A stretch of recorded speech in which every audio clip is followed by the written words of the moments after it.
سلام الله عليكم عشاق خبير زمان فين ما كانوا. اليوم غادي نعاود لكم حكاية ماشي بحال الحكايات، حكاية من وقت كانت النية غالبة والكلمة ميزان، حكاية اللي فيها نتعلموا ما نحكموش على الكتاب من غلافه. واليوم يا سيادي قصتي على الغالية، الغولة. ايه غولة، وليني ماشي بحال بني جنسها. هذه كانت غولة درويشة، وكان حتى كان في واحد الزمان كان واحد الدوار سميتو عين الكرمة. هاد السمية جاتو من واحد العين ديال الماء صافية بحال الدمعة، كانت كتنبع من تحت كرمة قديمة ما عرف حد شحال في عمرها.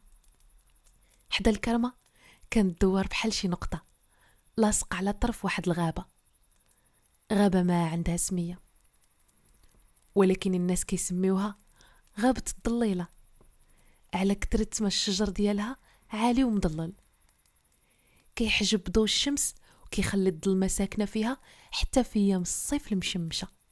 الناس ديال عين الكرمة كانوا محسوبين، عايشين على رحمة السما وعلى داكشي اللي كتعطي الارض.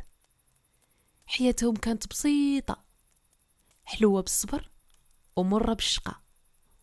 الرحى ديال الزرع كدور، والنهار كيشبه الخوف، والليل كيجيب معاه السكات والخوف من داك المجهول اللي مخبي ورا الشجرة الأولى ديال الغابة. الكبير ديال الدوار اللي كلمته ما كطيحش الارض كان هو الشيخ بوجمعة، راجل كبير في السن، واخا كبر ولكن عقله كان باقي ميزان ديال الذهب، كيوزن به الهضره قبل ما تخرج من فمه. حداه كانت ديما لاله رقيه، مرته وضلو، مرا قليله الكلام وكثيرة الفعال، يديها فيها البركه، تعجن الخبز وتداوي المريض وتصبر المهموم. كان في القبيله واحد الولد سميتو المكي. المكي كان شاب عامر بالقوه، دراعو بحال العود ديال العرعار، ولكن قلبه كان فيه واحد السوسه ديال الغيره والطمع. كان كيشوف راسو هو اللي يستاهل يكون الشيخ من بعد باه بوجمعة، وديما كيقلب على سبه فين يبين عضلاته قدام الناس. وفي وسط هاد الزحام كامل كان وسط منهم واحد دري سميتو جمال. جمال كان طاير بلا جناح، يتيم، رباه الشيخ بوجمعة ولا الرقية منين ضربات واحد الجيحة الدوار وحصدت معاها والديه. جمال ما كانش فيه صداع ديال المكي، وما كانش عنده حكمة الشيخ. كان دري سكوتي، عينيه ديما سارحة في السما بحال الا كيقلب على شي جواب ما كاينش في الارض. كانت خدمته هي يسرح الغنم ديال الدوار، ونهارو كامل كان كيدوزو بين الكديات وطراف الغابة، صاحب البهايم والطيور كتر من بنادم.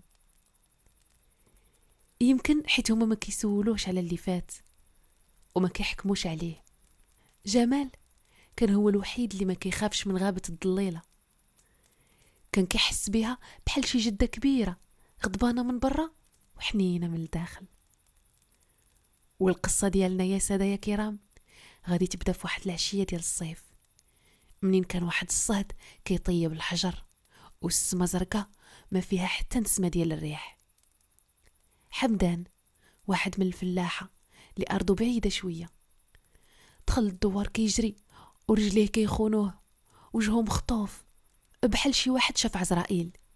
تجمعوا عليه الرجال قدام الجامع الصغير ديال الدوار، كلشي كيسول فيه والجواب ما كاينش. كيقولوا ليه: اش تما يا حمدان، مالك؟ واش عضك شي ديب؟ واش خرج لك شي سبع؟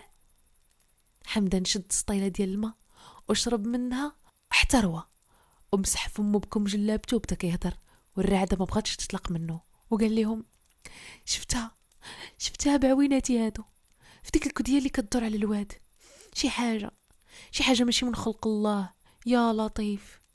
المكي دفع الصف ودخل في الوسط كيشوف في الناس بنص عين بحال الا هو الوحيد اللي ما خايفش، وقال ليه: هذا المقاد، اش شفتي؟ سبع؟ ضبع؟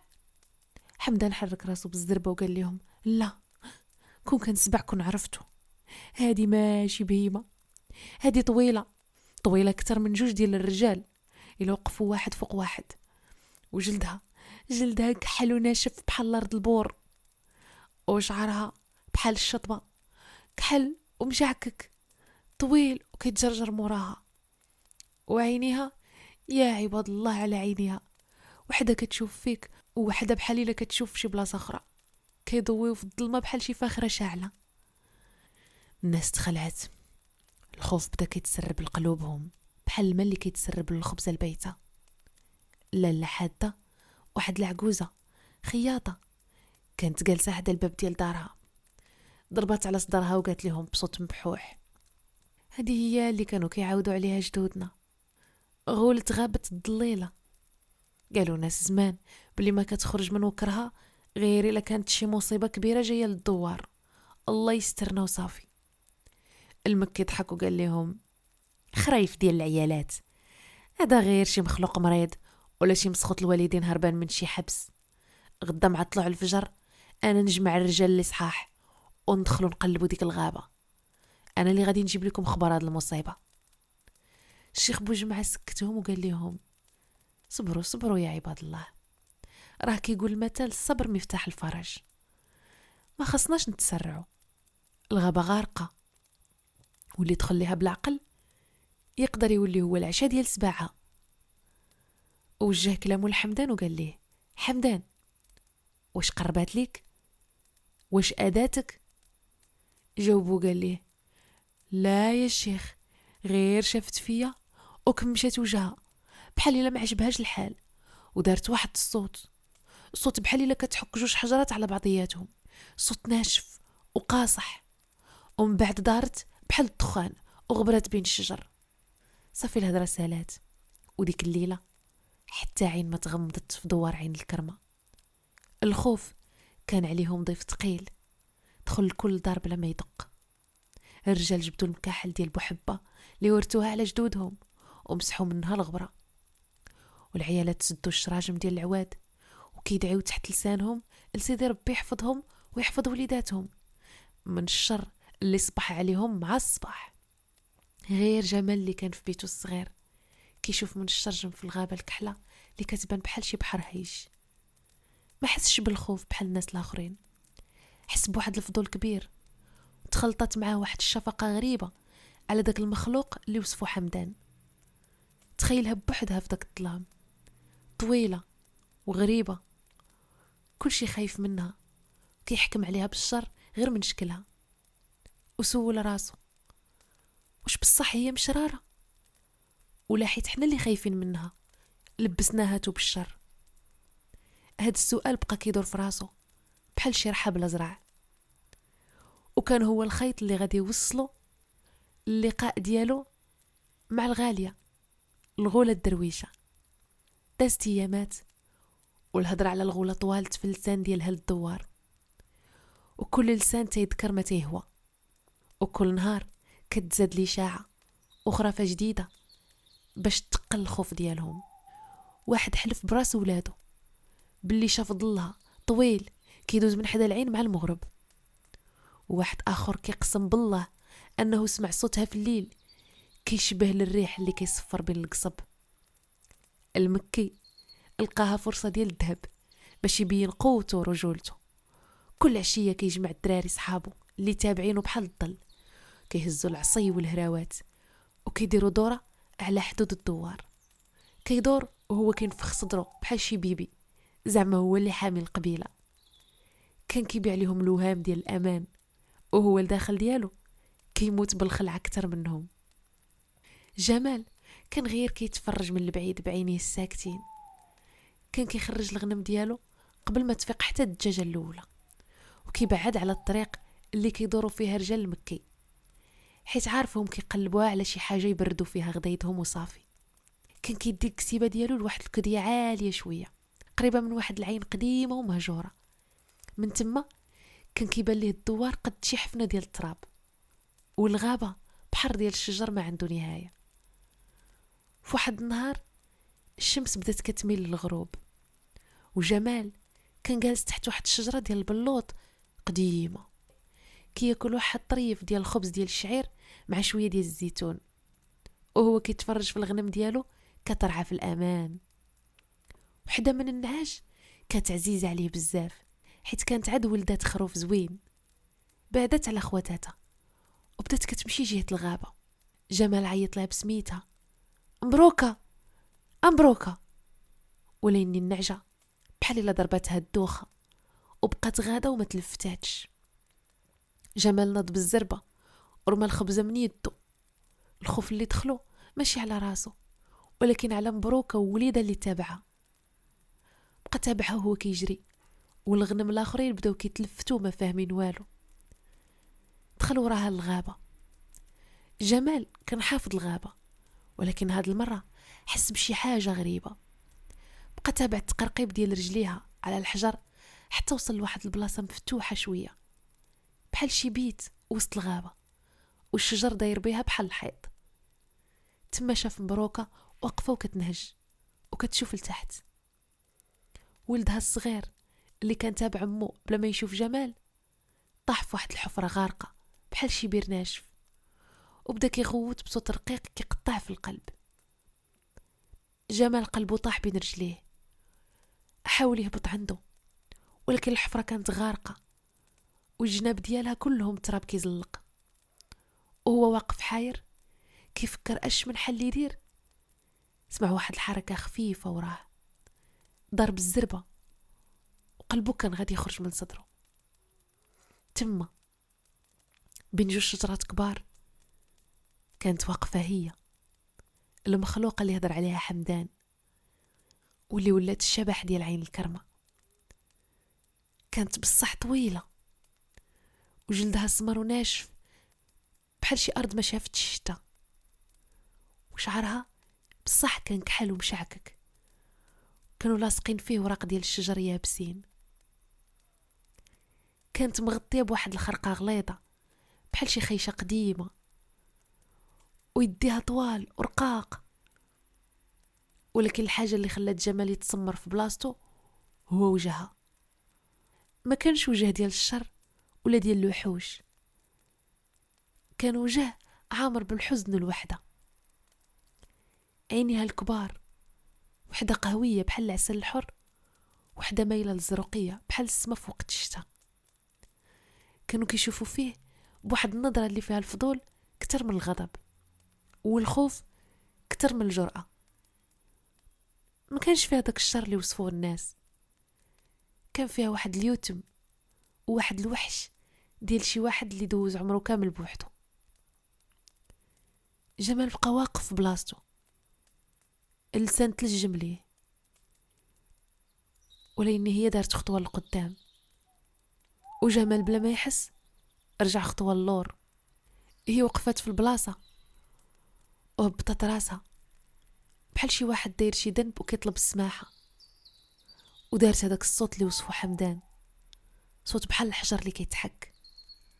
ولكن جمال سمعه بطريقة مختلفة، حس بيه بحال شي واحد كيتوجع. بقات كتشوف فيه، ومن بعد شافت في الحفرة اللي فيها الخروف الصغير اللي كان كيبكي. مدت يديها الطويلة، يد كانت كتبان بحال شي عود يابس، ولكن منين هبطت الحفرة بواحد الحركة حنينة ولات بحال طوق النجاة ديال داك الخروف الصغير. شدت الخريف بشوية بحال الا هزة بيضة خايفة تهرسها، وطلعاتو بكل سهولة. حطاتو حدا امو مبروكة اللي مشات كتجري عنده كتردعو. جمال بقى غير كيشوف، فمو محلول، ما قادر يرمش، ما قادر يتنفس. الغولة شافت في جمال مرة أخرى، ومن بعد دارت بالزربة وغبرات بين الشجر بنفس الطريقة اللي وصف حمدان، بحال شي خيال. بقى جمال واقف شحال من دقيقة وهو مصدوم، كيحاول يستوعب داكشي اللي شاف. هادشي ما عنده حتى علاقة بالقصص والخرايف اللي كيخلعو ناس الدوار. هادي ماشي غولة باغا تاكل لحم بنادم، هادي مخلوقة وحيدة وحزينة، وقلبها أطيب من قلب بزاف ديال الناس اللي كيعرفهم هو. ومن داك النهار تبدل كل شي في عينين جمال، ما بقاش كيشوف فيها وحش ولا كيشوف فيها روح ضايعة كتستاهل الحنان ماشي الخوف. وقرر أن هاد السر غادي يدفنو في قلبه وغادي يبقى بينه وبين الغابة، حيت عرف أن الناس ديال الدوار بعقولهم وقلوبهم اللي معمرها الجهل والخوف ما عمرهم غادي يفهموه ولا يحسوا به وبها. ايوا يا سيادنا، الشتا ديال داك العام نسات الطريق لعين الكرمة. السما بقات معلقة الفوق صافية، ما دازت منها حتى غمامة، والشمس حارة، ماشي شمس ديال البرد، شمس ديال الصيف اللي رجعت في الخريف، كتشوي الارض وتشرب الماء اللي فيها حتى تشقات.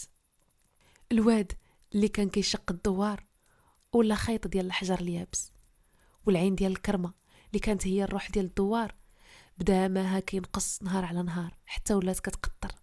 الجفاف ضرب عين الكرمة بواحد القصوحة ما عمرهم شافوا بحالها، ومشات معاه الفرحة من وجوه الناس، وبقات غير الضبابة ديال الهم. والخوف من الغولة ما مشاش، ولين يتخلط معاه خوف كبر منه، الخوف من الجوع والعطش.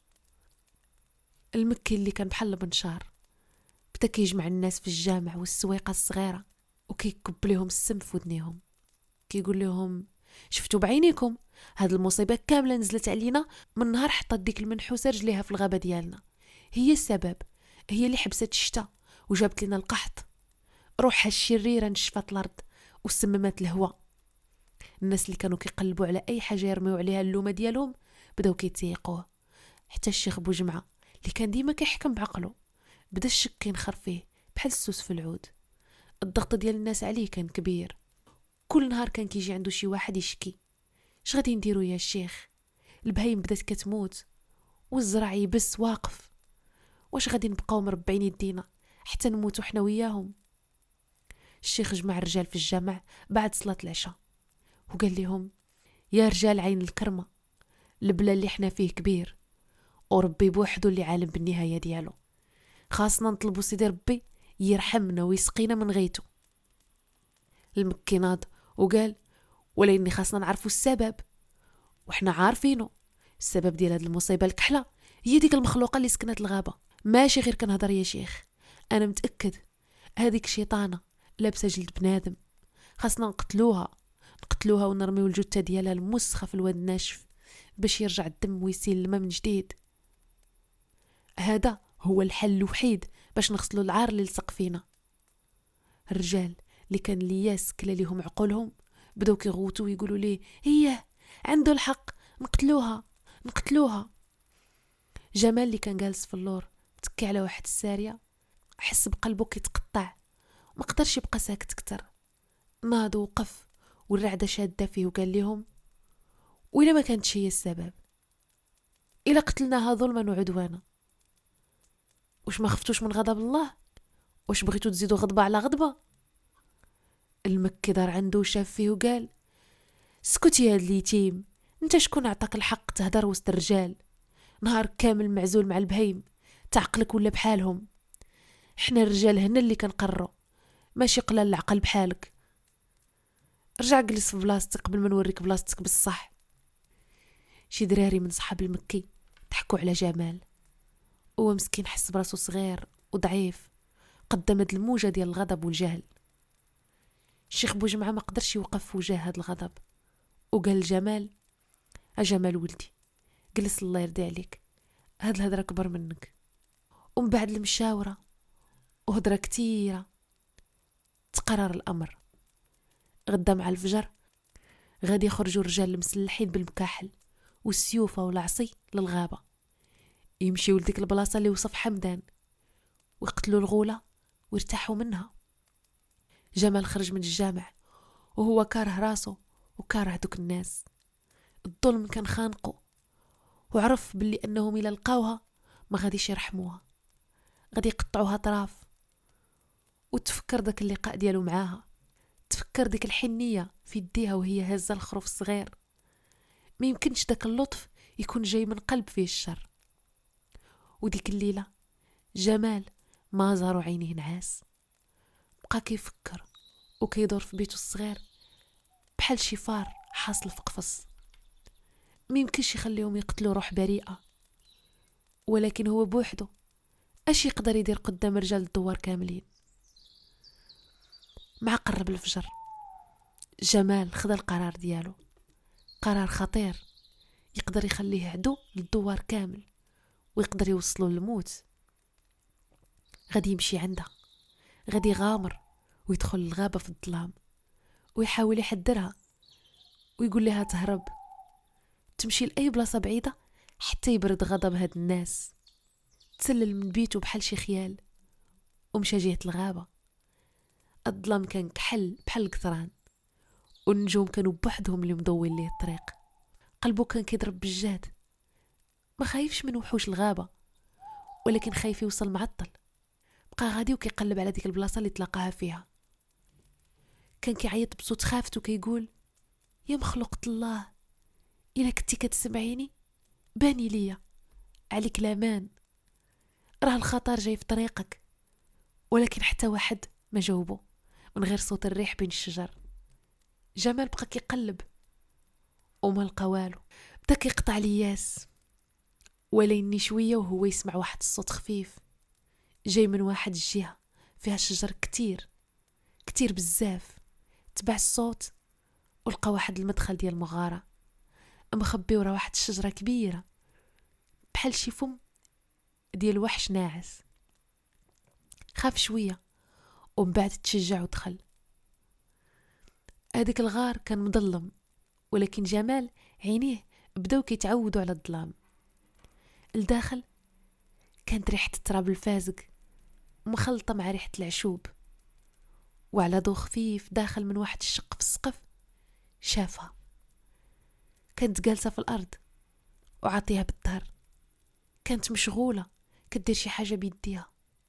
قرب بشوية بلا ما يدير الحس وشافها شادة واحد الغزال صغير كانت رجله مجروحة وفيها الدم، وهي كانت كتمسح ليه على الجرح بشي ورق ديال النعناع البلدي وكتنين بصوتها الحزين بحال شي أم كتغني لولدها المريض.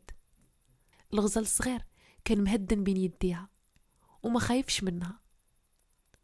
جمال فهم ديك الساعة أن هاد المخلوقة اللي قرر يسميها في راسو الغالية حيت روحها غالية وبريئة ماشي غير درويشة، ولكن هي طبيبة ديال حيوانات الغابة كتعالجهم وكتحميهم وكتونسهم. جمال عيط ليها الغالية، وهي تقفز مخلوعة ودارت عنده. منين شافت جمال الخلعة اللي في عينيها نقصات شوية، ولكن بقات شادة الغزال الصغير في حضنها بحال الا باغا تحميه منه.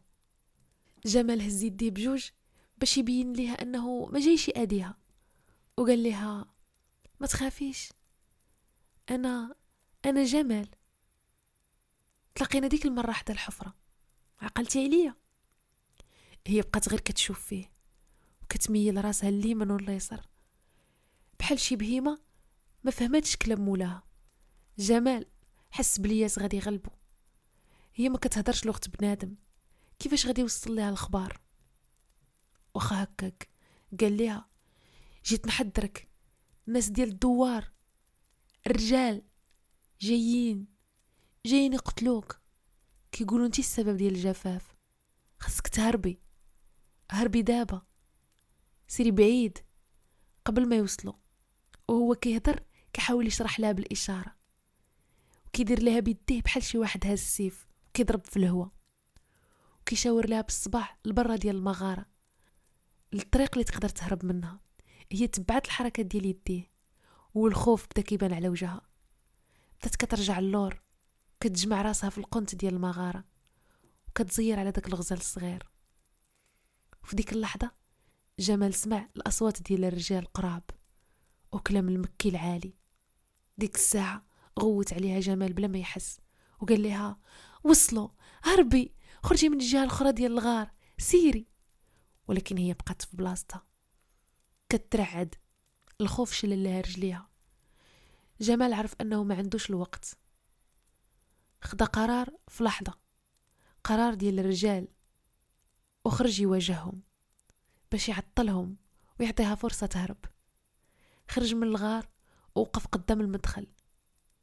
فاش وصل المكي ورجاله اللي تابعينه مع شافه وهو يقول ليه جمال اش كدير هنا يا ولد الحرام؟ واش وليتي صاحب الغوله؟ بعد من الطريق اللي ندفنك معاه هنا. جمال وقف قدامهم ودراعهم محلولين وكيقول لهم رجعوا في حالكم، هي ما دارت لكم والو، هي بريئة. قال ليه المكي بريئة؟ هي اللي نشفت لنا الارض وقتلت الزرع، وهي اللي سحرت ليك حتى انت يا مسكين وليتي كتدافع عليها. بعد راه اللي غطى صاحبو يبات عريان. الرجال بداو كيتقدموا وعينيهم فيهم الشر ديال الجوع والجهل. جمال عرف انها النهاية ديالو، سد عينيه كيتسنى الضربة الاولى، ولكن قبل ما يوصلوا ليه الارض تحت رجليهم بدات كتهز. واحد الصوت بحال الرعد جا جهتهم.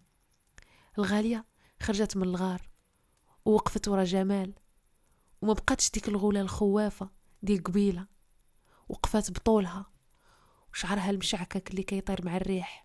وتلقات واحد غوتة ماشي ديال هاد الدنيا، غوتة تخلطات بين الغضب والحزن والألم. الغوتة كانت قوية لدرجة أن وراق الشجر بدات كطيح، والرجال رجعوا اللور مخلوعين وسدوا ودنيهم. وهي كتغوت شافت الفوق للسما، وديك السما الصافية بدات كتجمع فيها واحد الغمامة كحلة من جهة الغرب، كتكبر وتكبر بواحد السرعة غريبة بحال شي وحش ديال الدخان كحل. البرق بدا كيضرب في البعيد وصوت الرعد قرب. الريح ناض والشجر بدا كيميل بحال الا غادي يطيح. الرجال ديال الدوار اللي كانوا قبيله كيتنفخوا بالرجوله ولاو بحال الفيران المخلوعه، نساو الغوله ونساو جمال ونساو كل شيء، وبداو كيجريو راجعين للدوار وكيغوتوا شتا جايه يا ربي الرحمه. جمال بقى واقف وكيشوف في الغاليه اللي كانت باقا كتشوف في السما وكتغوت. قطره ديال الماء بارده طاحت على وجهه، ومن بعد 2 قطرات، ومن بعد 10، ومن بعد السما تحلات. واحد شتا ديال الخير، شتا قويه ومجهده بدات كطيح على ارض عين الكرمه العطشانه، كتغسل الحجر والشجر، كتغسل حتى الحقد اللي كان في قلوب الناس.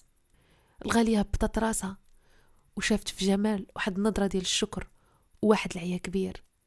ومن بعد بحال المره اللي فاتت دارت ورجعت للغار ديالها وخلات جمال بوحدو تحت الشتا اللي كانت كتعاود تكتب صفحه جديده في الحياه ديال الدوار. ايوا الشتا اللي كانت في الاول رحمه وخير، من ورا ساعات ولات نقمه وغضب. صبات نهار وليله كامله بلا ما توقف، بحال الا السما تحلات وما بقاتش لاقيه اللي سدها. الارض اليابسه والعطشانه ما قدرتش تشرب داك الماء كامل وبدات كتردو. والواد اللي كان غير خطه ديال الحجر ناشف رجع للحياه بواحد القوه. الماء فيه كحل وغضبان كيجر معاه الشجر والحجر والتراب، وصوته كان بحال شي وحش ديال الماء جاي من الجحيم. الناس ديال عين الكرمه فرحوا في الاول وخرجوا الدراري الصغار يلعبوا في الشتاء، ولكن الفرحه تبدلت بالخلعه منين شافوا الواد بدا كيطلع والماء بدا كيصفر وكيقرب من الديور اللي مبنيه حداه. الشيخ بوجمعه بدا كيغوت وكيقول للناس من حدا الجامع دخلوا لديوركم، اللي عنده شي بهيمه يدخلها، سدوا البيبان وردوا البال. ولكن الماء كان كيطلع بواحد السرعه ما عمر شي واحد شاف بحالها. الديور ديال الطين اللي كانت هي كل شيء اللي كيملكوا بدات كترطب وكطيح. الغوات ديال العيالات والولاد تخلط مع صوت الرعد وصوت الواد الحامل اللي غطى كل شيء. كان يوم القيامه في دوار صغير منسي في طرف الدنيا. جمال رجع للدوار وهو كيجري وشاف المصيبه بعينيه. الماء كان وصل لوسط الدوار وقسموا على 2 بحال شي سيف قسم تفاحه. شي ناس كانوا حاصلين في هاد الجهه وشي ناس في الجهه الاخرى. القنطره الصغيره ديال العود اللي كانت كتربط بين الجهات ب2 داها الواد وما بقى ليها حتى اثار. ومن بعيد جمال شاف دار لاله حاده الخياطه، ديك العجوزه اللي عايشه بوحدها. الماء كان داير بها من كل جهه وهي واقفه فوق دارها وهزه يديها للسما وكتغوت وكتطلب اللي يعتقها. حتى واحد ما قدر يوصل ليها. المكي داك البطل ديال الخوال الخاوي كان واقف فوق واحد العقبه عاليه مع صحابه كيشوفو كيغوت وما قادرش يحرك حتى صبع باش يعاون. الخوف كان جمد ليه الدم في عروقه، وتما بان باللي الهضره ما تبنيش الديور. جمال حس براسو ما قادر يدير والو، بغى يعاون ولكن اش يقدر يدير هو؟ دري بوحده قدام هاد القوة ديال الطبيعة وهو كيشوف في داك الخراب وكيسمع عياط الناس. تفكر الغالية، تفكر ديك الغوتة ديالها اللي جابت الشتا، تفكر ديك القوة اللي شافها في عينيها. بلا ما يفكر 2 مرات دار ورجع كيجري للغابة. الماء والشتا كانوا كيضربوا في وجهه ولكن كان غادي بحال شي حاجة كتجرو. وصل المغارة ديالها وهو كينهج، صدرو كيطلع ويهبط وكيقول لها الغالية الغالية خرجي. خرجت عنده وشافت في حاله وجهه وعينيه فيهم الخلعة. جمال شد فيها وقال لها الناس، الدوار، الماء، الناس كيغرقوا، خاصنا نعاونوهم. هي بحال الا فهمت من عينيه كتر ما فهمت من كلامه.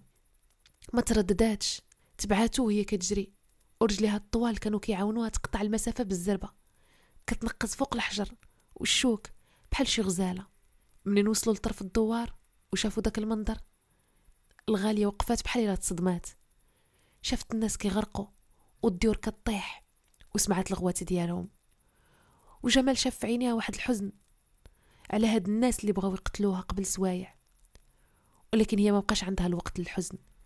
عينيها كانوا على لاله حاده اللي واقفه فوق الدار اللي بدات كتفرتت تحت رجليها. بلا حتى كلمه دخلت وسط الماء اللي كان قوي ولكن هي كانت قصح من الحجر. بقات غاده والواد كيدفع فيها وملصقه رجليها في الارض بحال شي شجره ديال الزيتون. وصلت للدار وطلعت فوق الحيط اللي باقي شاد شويه. شدت لاله حاده بين دراعها الطوال بحال الا هزه ريشه. العجوزه من كثره الخلعه ملي شافت الغوله هزاها سخفت بين يديها. الغاليه رجعت بها بنفس الطريقه الصعيبه وحطتها في الارض اليابسه بين يدين جمال والشيخ بوجمعه اللي كان كيشوفوا ما متيقش عينيه. الناس اللي كانوا كيشوفوا من بعيد سكتوا. داك الوحش اللي كانوا خايفين منه هو اللي كيعاونهم دابا. الغاليه ما وقفاتش، شافت واحد الولد صغير، ولد حمدان، كان شاد في واحد الجدع ديال الشجره وكيجروا الواد. وقبل ما يوصل الجدع لواحد الدوره خطيره في الواد ارمات راسها في الماء وعامت بواحد السرعه غريبه بحال شي حوته كبيره وشداته ورجعت به للبر. بقات على داك الحال ساعات طويله كتجبد الناس من الماء، كتدفع البهايم من البلاصه الامنه. وحتى منين واحد الحيط ديال الجامع بغى يطيح على شي عيالات كانوا مخبين وراه وقفات وحبساتو بظهرها الكبير والحجر كان كيطيح عليها وكيجرحها وهي ما تحركاتش. جمال كان معاها بحال خيالها كيعاونها بداكشي اللي قدر عليه، كيشد الناس اللي كتجبدهم وكيسكت الولاد الصغار المخلوعين وكيديها للبلايص اللي فيهم الخطر كتر. مع العصر بدات الشتا كتنقص والواد بدا كيتهدن. الخطر الكبير فات ولكن الدوار كله تخرب، الديور طايحه والزرع القليل مشى والحزن مغطي كل شيء. الناس تجمعوا كيشوفوا في بعضياتهم وكيبكيوا على داكشي اللي ضاع عليهم. وفي وسطهم كانت الغاليه واقفه كلها جروح والدم كيسيل من دراعها والعيا باين في وجهها. كانت كتشوف فيهم وكتسنى الحكم ديالهم عليها. الشيخ بوجمعه اللي كان وجهه عامر بالتراب والدموع قرب منها وهو كله كيترعد، ماشي بالبرد ولكن بواحد الاحساس جديد مخلط ما بين الندم والشكر والدهشه. بغى يهدر ولا يني الكلام وحليه في حلقه. مد يدو بشويه وحطها على دراعها المجروح وقال لها سمحي لينا، سمحي لينا على جهلنا. الغاليه شافت في يده ومن بعد شافت في وجهه، والأول مرة جمال شاف شي حاجة بحال شي تبسيمة حزينة كترسم على فمها. ولكن ماشي كل شي كان نادم. المكي اللي كان مخبي طول الوقت خرج منين هدن الحال، منين شاف الناس مجموعين على الغالية وكيعاملوها بحال شي بطلة. الغيرة والحقد عماو لي عينيه وقال لهم بعدوا عليها، واش تسطيتوا؟ هذه شيطانة، هي اللي جابت الشتا باش تغرقنا ودابا كدير راسها عتقاتكم باش تضحك عليكم وتسكن وسطنا. هذه مكيدة ديالها، ردوا البال منها. ولكن قبل ما المكي يكمل كلامه واحد الصوت ديال مرا عجوزة وقفوا. كانت لاله حادة اللي كانت فاقت، وقفت وهي كترعد وتكت على جمال وشافت في المكي شوفة قاصحة وقالت ليه اسكت يا ولد الحرام، إلا كانت هي شيطانة فهي شيطانة ديال الرحمة، وانت اللي كنتي كتنفخ علينا ريشك فين كنتي؟ فين المكان غادي ياكلني؟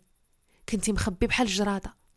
هي اللي عرضت روحها للخطر باش تعتقني انا وتعتق ولد حمدان وتحمي بيت الله وعتقت الناس كاملين. الا كان شي شر راه كاين في قلبك انت ماشي في قلبها هي. سير يا وجه النحس، راك ما تسوى حتى بصله. كلامها كان بحال شي تصرفيقه على وجه المكي قدام الناس كاملين. وفي ديك اللحظه حتى واحد مرد البال لواحد شجره كبيره قديمه وعاليه كانت حدا الواد، جذورها تقلعوا بالما. الشجره بدات كتميل بشويه بشويه وبواحد الصوت كيخلع بدات كطيح في البلاصه اللي كانت واقفه فيها الغاليه، اللي كانت عيانه ومجروحه وما قادراش حتى تتحرك. غود جمال على حر جهدو قال الغاليه، ولكن كان فات الفوت. الشجره طاحت عليها. الناس غوتوا غوته وحده والغبره والتراب طلعوا للسما. منين هبطت الغبره ما بانت لهم لا الغاليه لا والو، غير كومه ديال الاغصان والجذوع ديال الشجره وواحد السكات ديال الموت اللي جا من بعد العاصفه. السكات اللي طاح على دوار عين الكرمه كان ثقيل كتر من الشجره اللي طاحت. الناس بقاو جامدين في بلاصتهم مصدومين. الخساره ديال ديورهم وزرعهم ولات ما كتسوى والو قدام هاد الكارثه. حسوا بواحد الذنب كبير بحال الا هما اللي قتلوها بيديهم. اول واحد تحرك كان جمال، دفع الناس من طريقه وجرى لديك البلاصه وبدا كيغوت وكيقول عاونوني عاونوني نجبدوها، وهو كيحاول يجر واحد الغصن كبير ولكن ما قدرش عليه بوحده. الرجال فاقوا من الصدمه ديالهم. الشيخ بوجمعه هو الاول اللي تبعو، ومن بعد حمدان، ومن بعد كاع الرجال. حتى دوك اللي كانوا كيتبعوا المكي حشموا من ريوسهم وجاو يعاونوا، والمكي بوحدو اللي بقى واقف بعيد وجهه صفر وكيشوف فيهم بحال شي غريب.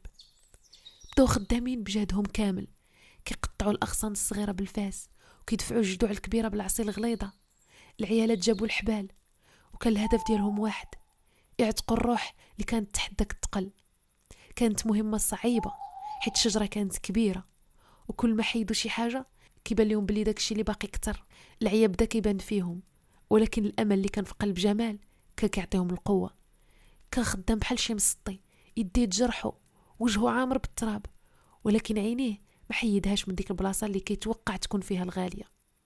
من بعد ساعه ديال الخدمه سمعوا واحد الصوت خافت بحال شي حد كاينين. غود جمال وقال لهم بقى حيه، زيدوا قربنا نوصلوا. داك الصوت عطاهم قوه جديده وزادوا بداو كيخدموا، ومع الدفعه الاخرى قدروا يقلبوا الجدع الكبير. تحت منه كانت الغاليه ممدوده فوق الارض، كانت في واحد الحاله صعيبه. رجل من رجليها كانت مطحونه تحت الثقل والجسم ديالها كله زرق. كانت كتنفس بزز وعينيها نص محلولين كيشوفوا في السماء. كانت كتموت. لاله حاده العجوزه الحكيمه قربت منها وقالت لهم روحها كتخرج، الجروح ديالها كبار والبرد دخل لعظامها، ما بقى ليها والو في هاد الدنيا. الناس بدات كتبكي والعيالات كيضربوا على صدورهم. داك الاحساس بالذنب رجع قصح من الاول، عتقاتهم من الموت وهما ما قدروش يعتقوها. جمال جلس حدا راسها ودموعه سخونه كطيح على وجهها البارد. شد ليها في يديها ديك اليد الطويله اللي جبدت الخروف من الحفره وجبدت ولد حمدان من الواد، وقال لها ما تموتيش، عافاك ما تموتيش، احنا محتاجين ليك، انا محتاج ليك. الغاليه دورت راسها بشويه جهته، فمها تحرك وخرج منه واحد الصوت مقطع. اول كلمه بنادم سمعها منها، كلمه خرجت من اخر نفس ليها، برد.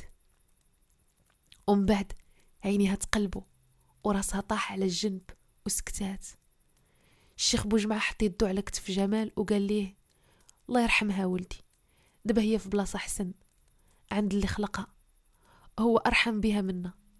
ولكن جمال ما بغاش يتقبل وكيقول ما يمكنش تموت هكا بعد كل شيء اللي دارت، ما تستاهلش هاد الموتة.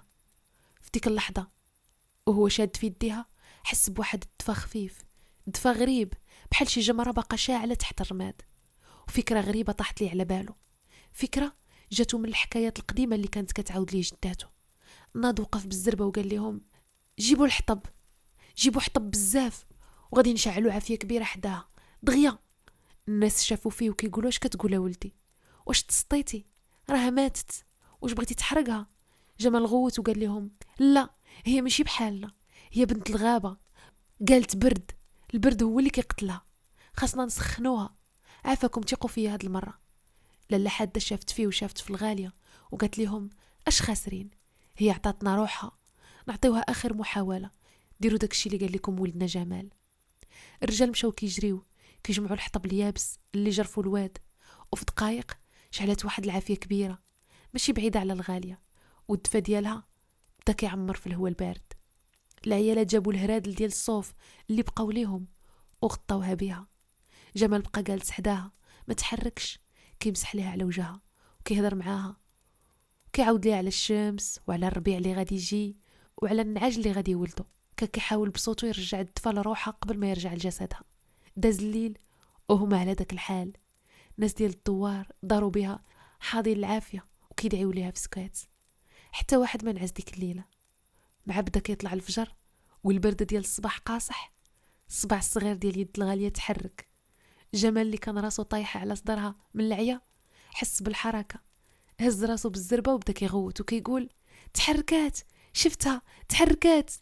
الناس تجمعوا حبسوا النفس ديالهم، وبصح شافوها النفس ديالها رجع. كان خفيف في الاول ومن بعد بدا كيقوى.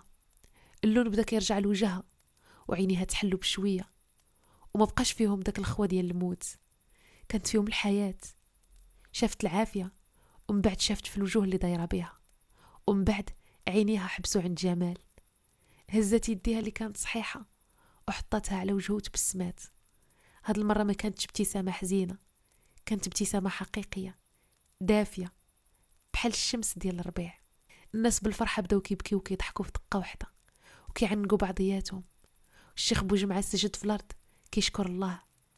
لالا حادة بدات كتزغرت وكتقول الغالية ما ماتتش، رجعت الحياة من وسط الموت بالدفء ديال العافية وبالدفء ديال قلوب الناس اللي تعلموا بالطريقة الصعيبة أن الحب والرحمة أقوى من الخوف والجهل. دازت سنين على عام الفيضة الكبيرة، كيف ولاو كيعيطوا ليها أهل العين الكرمة. الدوار تعاود تبنى، وليني ماشي بنفس الطريقة، بنوه بعيد على المجرى ديال الواد، وديورهم كانت قصح ومتن. تعلموا من الدرس ديالهم من الطبيعة، ولكن الدرس الكبير اللي تعلموه كان على قلوبهم. الغالية ما رجعتش تسكن في الغابة بوحدها. الناس بناو لها واحد الكوخ كبير ودافي حدا المغارة ديالها، صنعوه لها من أحسن العواد والحجر. كان كوخ بسيط ولكن كان عامر بالدفء وبداكشي اللي كانوا كيجيبوا لها أهل الدوار. بطانيات ديال الصوف، مواعن ديال الطين فيها الحليب والتمر والعسل الحر. رجلها اللي تهرسات داووها لها بالعشوب والجبيرة وبرات مع الوقت، وخا بقات كتعكز عليها شوية ولكن قوتها رجعت ليها. ما بقاتش سميتها الغولة ولاو كيعيطوا لها لالا الغالية. الولاد الصغار اللي كانوا كيخافوا من ظلها ولاو هما اللي كيقلبوا عليها. كانوا كيمشيو عندها الغابة وهي كانت كتوريهم أسرار ديال الشجر والعشوب وتحكي لهم حكايات بلا كلام، غير بالإشارة وبالصوت ديالها اللي ولا حنين ودافي. كانت كتلعب معاهم وكتهزهم بدراعها الصحاح وكتدور بهم حتى كيموتوا بالضحك. جمال كبير ولا راجل حكيم وعليه الكلمة. منين مات الشيخ بوجمعة الناس ديال الدوار كاملين اتفقوا بلي جمال هو اللي خاصو يكون الشيخ جديد ديالهم، يحكم بالعدل وبالرحمة اللي تعلمها من الغالية. تزوج بنت الحلال من الدوار وولد معاها وليدات كانوا أعز صحاب عند الغالية. والغابة ما بقاتش سميتها غابة الضليلة، ولاو كيسميوها غابة الغالية. ما بقاتش مكان ديال الخوف، ولات مكان ديال الأمان. إلا شي بهيمة توضرات كيمشيو يقلبوا عليها تما وكيلقاو الغالية رادة ليها البال.